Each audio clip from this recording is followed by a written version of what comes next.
has had some of the creepiest mascots in fast food history. Most of you probably know the King, and while he's no doubt unsettling, there have been 5 other mascots who each have their own interesting story. And we're going to talk about all of them, beginning with the original mascot, who despite what he would eventually become, was actually decently normal to begin with. This mascot was first created in 1954 when Burger King's owners James McLemore and David Egerton were looking for ways to compete with the up-and-coming McDonald's restaurant and their logo. While BK's logo started off as plain text, the duo eventually changed it to this, a cartoonish character who sat upon a giant burger with an enormous milkshake in his hand. He was well respected among Burger King guests and was used in a variety of ways, including being put on signs, cups, menus, and print ads. The OG Burger King enjoyed the spotlight between the 50s and most of the 60s, and while being mostly uncontroversial, things started to heat up in 1969 when the Burger King was brought to life. At the time, the Pillsbury Company owned Burger King, and they had noticed a massive opportunity for the fast food restaurant when it came to their advertising. Commercials in the 70s were chock full of animated cartoons selling products, most notably in the cereal industry with iconic characters Tony the Tiger, the Flintstones, and Toucan Sam. Pillsbury also had a piece of the action with their iconic Pillsbury Doughboy character, and after achieving massive success with him, it became obvious what to do with Burger King's old mascot. Enter the new animated Burger King. This version of the King was seen in animated commercials where he would be asked by reporters what he thought about Burger King, presented kids with gifts and Burger King food, and partook in other fun shenanigans. The fast food chain put him in print ads and also sold numerous Burger King merchandise, including dolls, puzzles, glasses, rings, and coloring books. He even was a part of a puppet show that toured the US during the 70s. But while this Burger King mascot undoubtedly came off as warm, welcoming, and friendly, it didn't resonate with children as much as Burger King hoped. He never took off in the same fashion as other famous cartoon mascots, and with their rival McDonald's striking gold with their new Ronald McDonald character, Burger King knew they needed to make a change before it was too late. So, in 1976, they decided to actually bring the King to life.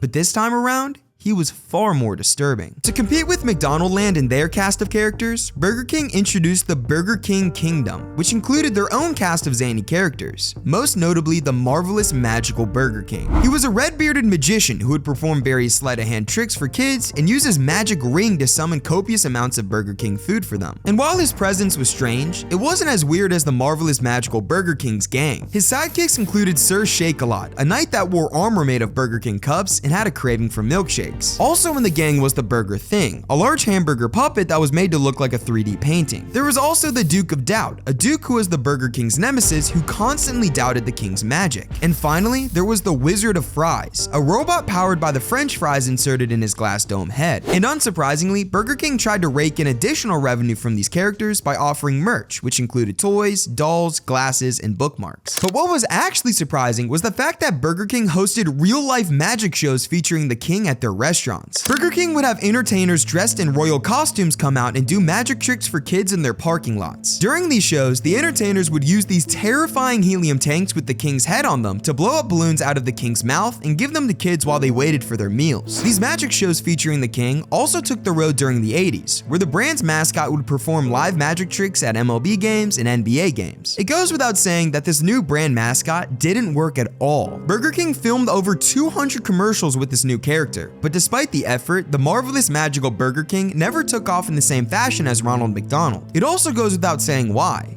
These characters were horrifying. While McDonaldland featured characters that made sense, the Burger King Kingdom had a cast list featuring some of the creepiest icons in fast food commercial history. Everything they did came off as strange and scary, which of course didn't resonate well with children. And after a prolonged decade of trying to win over McDonald's customers, Burger King decided to retire the magician in 1989 and completely scrap the idea of having a king as their mascot. In his place would be a different kind of mascot, one that was actually pretty successful. It was another group of characters, but this time, they were a lot more kid-friendly. Burger King's new mascot was the Burger King Kids Club Gang, an animated cast of fun, spunky kids that were a part of a new Burger King promotion called the Kids Club. Their new cast of characters aimed to resonate with kids better than their creepy predecessor, and they did a fantastic job at doing so. They appeared in print ads and television ads where they promoted the Burger King Kids Club, which was an actual real-life club kids could join. Members would receive an official membership card, a packet of games, and a free meal on their birthday, and have access to the Kids Club Adventures magazine, packed with more games, puzzles, and trivia. But the most successful aspect of the gang wasn't the gang themselves. but rather the toys they promoted. Members of the BK Kids Club also had access to Disney-branded toys that could be purchased at Burger King, and these toy collabs between Disney and BK were happening during the Renaissance era of Disney. Box office hits like The Little Mermaid, Beauty and the Beast, Aladdin, The Lion King, Toy Story, and Peter Pan all came out during their partnership, and Burger King had exclusive rights to incorporate these movies in their toys. The BK Kids Club was roaring with popularity after they released these Disney-themed toys, so much so that Burger King was constantly selling out millions of toys after every movie release. But despite this massively successful collaboration, there was still a problem. Well, a problem for the Kids Club gang at least. Because the toys were doing most of the heavy lifting in Burger King's ads, the Kids Club gang was slowly starting to become irrelevant. Children only cared about the toys and couldn't care less about the Burger King Kids Club gang whatsoever. Burger King soon realized this, and in 2004, they officially put an end to the gang.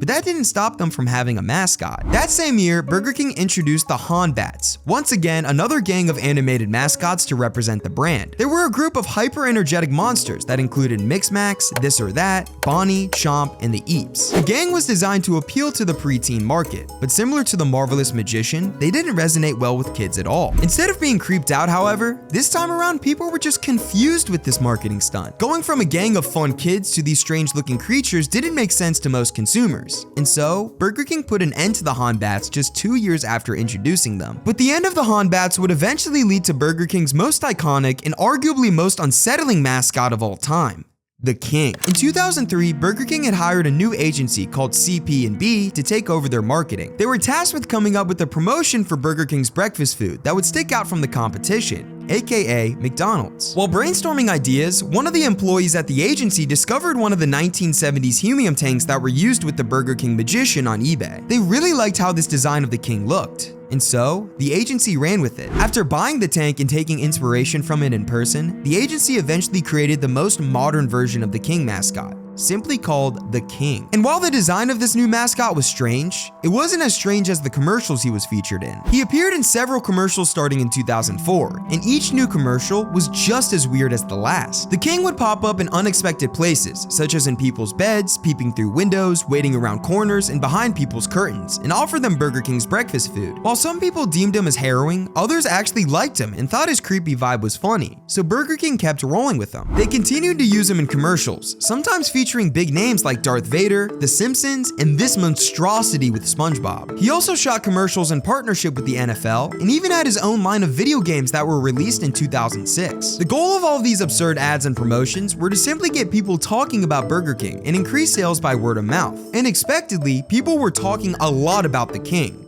but not for the reasons Burger King had in mind. The only thing people were talking about was just how bizarre and disturbing this new character was. Between his oversized head, his frozen grin, his creepy wide eyes, and his strange behavior, viewers of his promotions couldn't help but feel irked by his presence. And after being named the Creepy King by the public, he officially became one of the most infamous and polarizing brand mascots in recent memory. The Creepy King wasn't helping sales at all either. Burger King posted a 6% sales drop in 2011, while its main rival McDonald's sales increased by 3% the same year. And so, amid financial struggles and customer aversion, Burger King retired the King in 2011, citing that we got rid of the Creepy King character that tended to scare away women and children. And although he did make brief returns since then, Burger King has no plans to continue using the King and has no plans to have any kind of mascot in the near future.